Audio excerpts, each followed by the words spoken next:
911 location of your emergency. Okay, what's going on? Alright, this is what's happened. ساعت 2:45 شبه مردی 45 ساله به نام جوزف پارکر با پلیس تماس میگیره تا یه اتفاقی که براش افتاده رو گزارش بده. اتفاقی که خودش باعثش شده بود.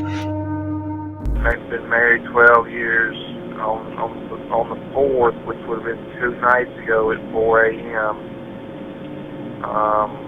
I shot my wife in the temple of her head. I thought I killed her. And I put her in the freezer out in the garage. این اتفاق تو 12مین سالگرد ازدواج جوزف و همسرش سامانتا رخ داده بود. روزی که قرار بود جشن و شادی باشه اما به شکلی وحشتناک به پایان رسید.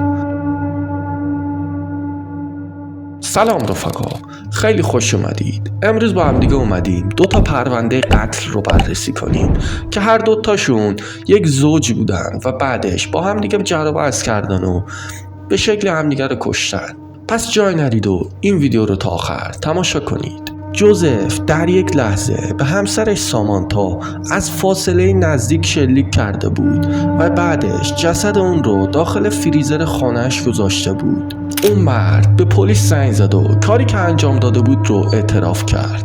ولی اون مرد هیچ وقت نمیخواست به کاری که انجام داده اعتراف کنه. اما مثل اینکه یه چیزی یا یه کسی اونو مجبور به انجام دادن این کار کرده بود. Not dead.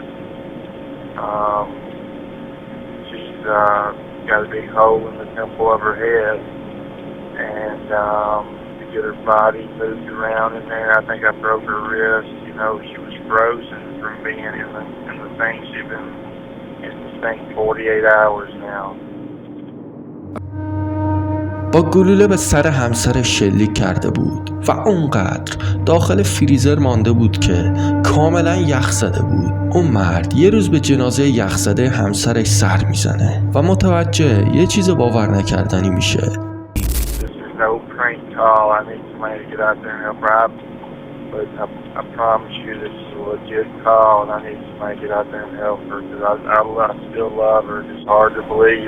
But after that, you know, but I love her. I still love her. You know, I've loved her every day I've been married to her. She's had a rough stretch here. اون هنوز زنده بود و حتی هوشیاری داشت. چیزی که جوزف تعریف میکرد یه چیز غیر ممکن به نظر میرسید. For today, she's frozen solid. It's amazing she's still alive. She can talk, can move her jaw. Bad shape. She's a mess. She can't talk. I could get her to blink. Blink once means yes. Blink twice means no. سامانتا ظاهراً قادر به حرف زدن و حرکت کردن نبود اما پلک میزد. جوزف میگفت که همسرش به سوالهای اون با پلک زدن جواب میداد. 1 بار پلک میزد یعنی بله و 2 بار پلک میزد یعنی خیر.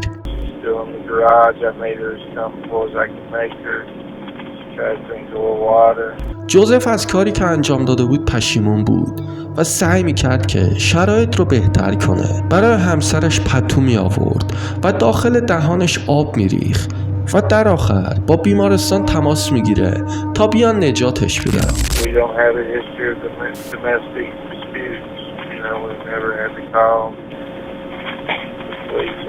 We just had a real bad night a couple of nights ago.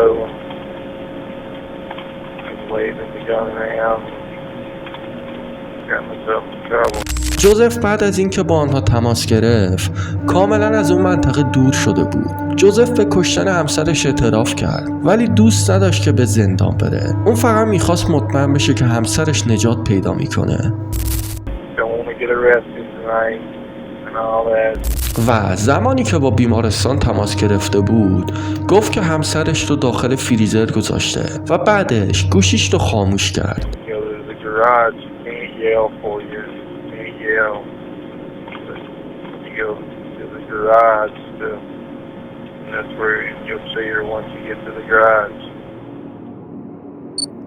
نیروهای پلیس و آمبولانس سری خودشون رو به محل قتل رسوندن و سامانتا رو پیدا کردن. کاملا یخ زده بود و جای گلوله روی سرش بود، دقیقاً همونطوری که جوزف توی تماس تلفنی توضیح داده بود.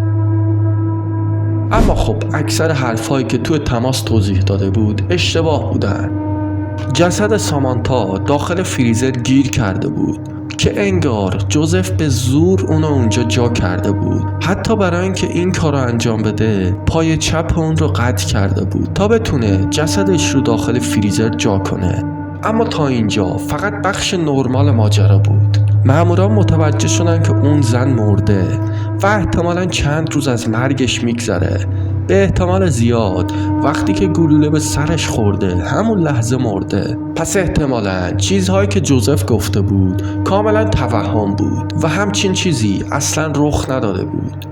بعد از پیدا کردن جسد، جوزف به تحت تعقیب ترین فرد در ایالت تنسی تبدیل شد. جوزف میخواست از ایالت فرار کنه، اما همون روز پلیسا ماشینش رو پیدا کردن و متوقفش کردن و آماده هر چیزی بودن اون رو محاصره کردن. اما همونطور که جوزف گفته بود اصلا دوست نداشت به زندان بره و در این بابت کاملا جدی بود. جوزف با اسلحه‌ای که داشت به سرش شلیک کرده بود و جونش رو از دست داده بود. همین موضوع باعث شد هیچ وقت نفهمیم چرا جون زنش رو گرفته بود. گزارش ها نشان میدادن که جوزف شغلش رو از دست داده بود و این زوج با مشکلات مالی شدیدی روبرو شده بودند. حتی به خاطر بدهی میخواستن خانه‌شون رو توقیف کنن. شاید همین اتفاقات باعث شده بود که آنها تو شب سالگرد ازدواجشون این کار رو انجام بدن. اما شواهدی وجود داشت که میگفت سامانتا وقتی که گلوله به سرش خورد خواب بوده.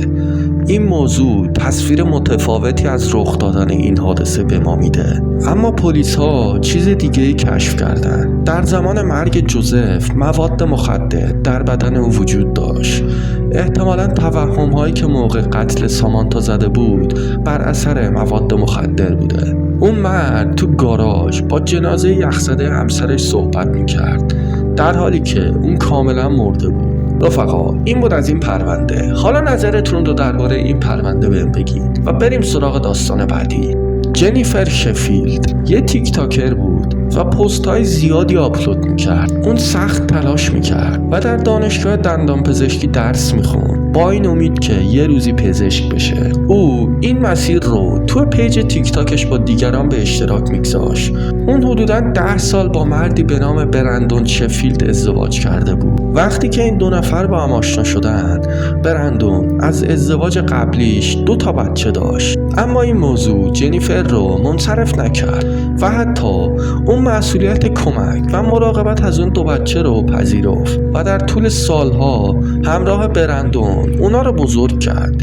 انگاری که بچه‌های خودشن. حتی بچه‌ها اونو مادر صدا می‌کردن. جنیفر از زندگی لذت می‌برد و مرتب عکس‌ها و ویدیوهای از خودش در کنار اونا منتشر می‌کرد. اون عاشق این بود که خاطرات و لحظات زندگیش رو با برندون به اشتراک بذاره و تصویری از یه خانواده کامل و زوج خوشبخت رو به نمایش بذاره. اما از اون موقع به بعد زندگیش برای همیشه تغییر کرد.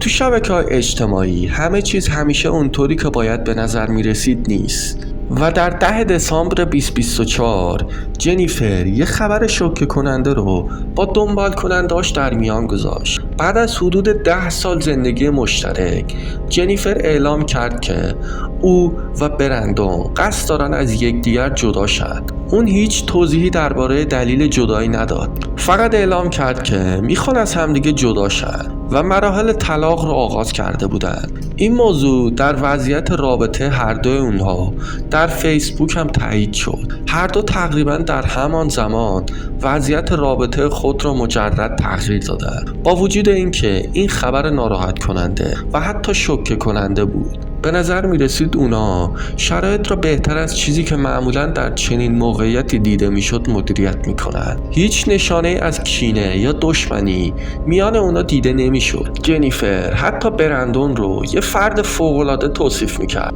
اون 2 بچه اولویت اصلی هر 2 نفر بود. با توجه به اینکه یه دخترم داشتن، مشخص بود که موضوع حضانت میان اونا در حال بررسی است. هرچند جزئیات دقیق اون تو این ویدیو کاملا مشخص نیست. چیزی که کاملا مشخص بود میزان قدردانی جنیفر از حمایت‌های برندون بود. اما با تمام این اتفاقات این اولین بار تو زندگی بزرگسالی جنیفر بود که واقعا خودش رو تنها میدید. من قبلا هیچ وقت تنها زندگی نکردم، پس اگر نکته یا توصیه‌ای دارید خوشحال میشم بگید. الان یه مقدار ترسیدم. این شرایط برای جنیفر کاملا ناشناخته بود و طبیعی بود که بابت اون کمی نگران باشه. اما با وجود ترساش جنیفر همچنان نگرشی امیدوارانه داشت. خوشبختانه تا اون موقع روند طلاق تقریبا به بهترین شکل پیش میرفت. هر 2 اونا از یکدیگه حمایت میکردند.